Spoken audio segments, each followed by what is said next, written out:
আন্তর্জাতিক সংবাদে সবাইকে স্বাগতম। শুরুতে শিরোনাম, এরপর বিস্তারিত। শুরুতে যা থাকছে, এবার ইরানের দাবি তারা এক ইসরায়েলি মুসাদকে সরাসরি ফাঁসি দিয়েছে জনসম্মুখে। দীর্ঘদিন ধরে সেই ব্যক্তির উপর ইরানের গোয়েন্দা বাহিনীর নজর ছিল। তিনি ইসরায়েলকে তথ্য পাচার করেছিলেন পারমাণবিক বিষয়ে। এরপর থাকছে ফিলিপাইনের মধ্যে 6.9 মাত্রায় গভীর ভূমিকম্প, সুনামি সতর্কবার্তা জারি। সর্বশেষ থাকছে তালাপতি বিজয়ের হুঙ্কার, বক্তব্যের মাধ্যমে মোদীকে আসন থেকে তুলে ফেলার হুমকি। এতক্ষণ শুনলেন শিরোনাম, এবার বিস্তারিত। এবার মধ্যপ্রাচ্যের উত্তপ্ত পরিস্থিতি আবারও আলোচনার কেন্দ্রবিন্দুতে চলে এসেছে ইরান ও ইসরায়েলের চলমান দ্বন্দ্বকে ঘিরে। কয়েক মাস আগেই উভয় দেশের মধ্যে সরাসরি যুদ্ধের মতো পরিস্থিতি তৈরি হয়েছিল, যেখানে ইসরায়েল ইরানের পারমাণবিক ও সামরিক স্থাপনায় বিমান হামলা চালায় এবং ইরান এর জবাবে ব্যালিস্টিক ক্ষেপণাস্ত্র ড্রোন হামলার মাধ্যমে তেল আবিব হাইফা শহরের লক্ষ্যবস্তু বানায়। কয়েকদিনের ভয়াবহ সংঘর্ষের পর যুদ্ধবিরতি হলেও মূল সমস্যার সমাধান হয়নি, বরং তা এক অশান্তি হিসেবেই থেকে গেছে। সেই অস্থিরতার মধ্যেই নতুন করে উত্তেজনা দেখা দিয়েছে ইরানের সাম্প্রতিক এক ঘোষণার পর। ইরান দাবি করছে তারা একজন ব্যক্তিকে ফাঁসি দিয়েছে যিনি ইসরায়েলের গোয়েন্দা সংস্থা মোসাদের হয়ে গুপ্তচর বৃত্তি করেছিলেন। ইরানের পক্ষ থেকে বলা হয়েছে এই ব্যক্তি দেশের গুরুত্বপূর্ণ প্রতিরক্ষা, গোপনীয়তা ও পারমাণবিক কর্মসূচির তথ্য বিদেশে পাচার করার চেষ্টা করছিলেন, যার রাষ্ট্রদ্রোহী কর্মকাণ্ডে সামিল। ইরানের এই পদক্ষেপে আন্তর্জাতিক মহল নতুন করে উদ্বিগ্ন হয়ে পড়েছে। এরও সঙ্গে জাতিসংঘ পশ্চিমা শক্তিগুলো ইরানের বিরুদ্ধে পুনরায় কঠোর নিষেধাজ্ঞা জারি করেছে, যা দেশটির অর্থনীতিতে আরও দুর্বল করে দিচ্ছে। ইরানের এখন মুদ্রাস্ফীতি আকাশচুম্বী, বেকারত্ব বেড়ে গেছে এবং সাধারণ মানুষ নিত্য প্রয়োজনীয় দ্রব্যের অভাবে কষ্ট পাচ্ছে।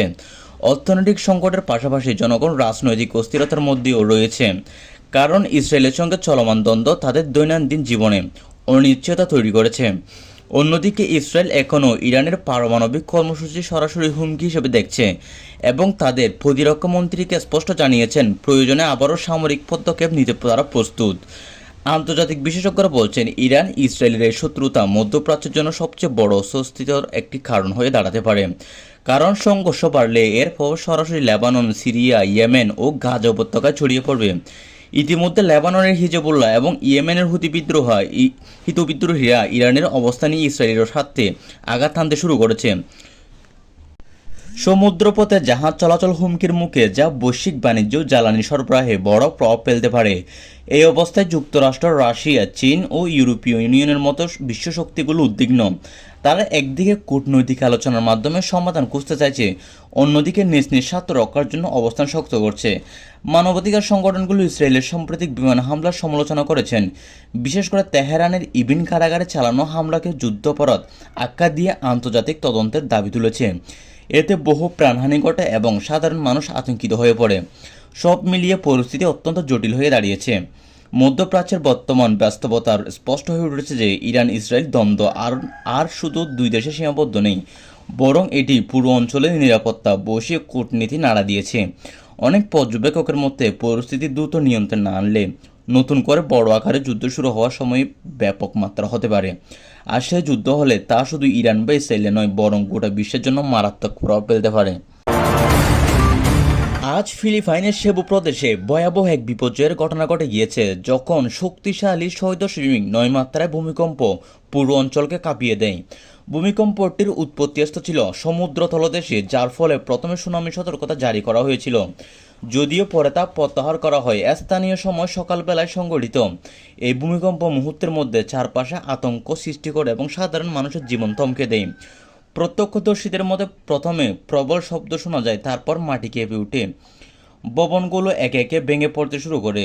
মানুষকে চিৎকার, দৌড়াদৌড়ি আর হাহাকার, চারিদিকে এক প্রকার ভয়াবহ দৃশ্য পরিণত হয়। সরকার হিসাব অনুযায়ী এখন পর্যন্ত কমপক্ষে 7 জন নিহত এবং অন্তত 140 জন আহত হয়েছেন। তবে ধ্বংসস্তূপের নিচে এখনও অনেক মানুষ আটকা পড়ে থাকতে পারেন বলে আশঙ্কা করা হচ্ছে, ফলে মৃতের সংখ্যা আরও বাড়তে পারে। হাসপাতালে ভিড় লেগে গেছে অনেক রোগীকে খোলা আকাশের নিচে চিকিৎসা দেওয়া হচ্ছে, কারণ হাসপাতালের বিল্ডিংগুলো আংশিকভাবে ক্ষতিগ্রস্ত হয়েছে, যে কোনো সময় ভেঙে পড়ার আশঙ্কা রয়েছে। বিশেষ করে স্কুল ও বাজারের মতো জনবহুল স্থানের এই ভূমিকম্প ব্যাপক ক্ষয়ক্ষতি ঘটিয়েছে। বিদ্যুৎ সরবরাহ সম্পূর্ণ ভেঙে পড়েছে অনেক এলাকায়। মোবাইল নেটওয়ার্ক ও ইন্টারনেট আংশিকভাবে বন্ধ হয়ে গেছে, ফলে প্রিয়জনের খুঁজে মানুষ দিশাহারা হয়ে বেড়াচ্ছে। সড়ক পথে ফাটল ধরেছে, ব্রিজগুলো ক্ষতিগ্রস্ত হয়েছে, যার কারণে উদ্ধার কাজ ব্যাহত হচ্ছে। ফিলিপাইনের সেনা, পুলিশ ও স্বেচ্ছাসেবকরা অক্লান্ত পরিশ্রম করে ধ্বংসস্তূপ থেকে মানুষ উদ্ধার করছে। আন্তর্জাতিক মানবিক সংস্থা ও জাতিসংঘ ইতিমধ্যে ফিলিপাইনের পাশে দাঁড়ানোর ঘোষণা দিয়েছে এবং পার্শ্ববর্তী দেশগুলো থেকে জরুরি সহায়তা পৌঁছানোর প্রস্তুতি চলছে। বিজ্ঞানীরা জানিয়েছেন, ফিলিপাইন ভূমিকম্পপ্রবণ একটি অঞ্চল, যার রিং অফ ফায়ার নামে পরিচিত ভূপ্রাকৃতিক বলয়ের মধ্যে অবস্থিত।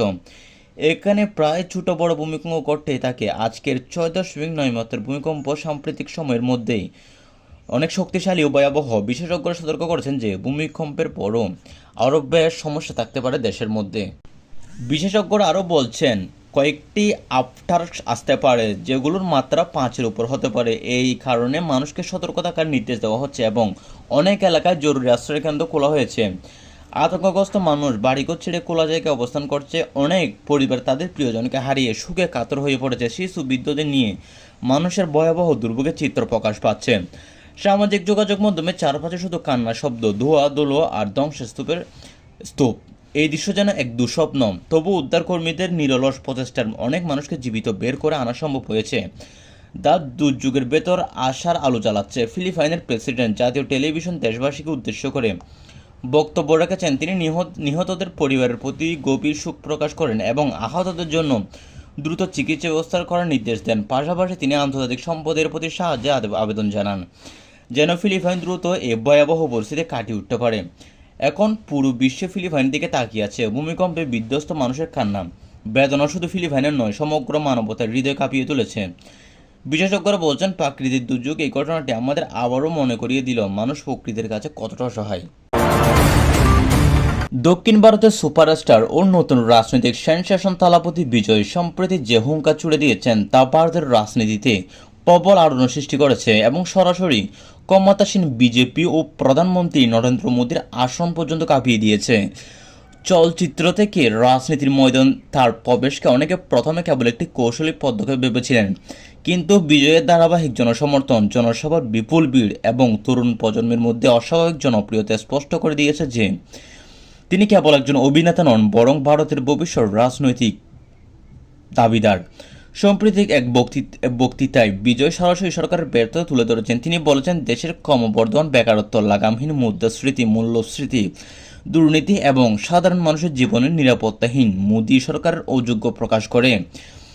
এই সরাসরি আক্রমণ বিজেপি শিবিরের অস্তিত্ব ছড়িয়ে দিয়েছে এবং দলীয় কৌশলবিদরা বিজয়ের উত্থান ঠেকাতে নানামুখী পরিকল্পনা করতে শুরু করেছেন।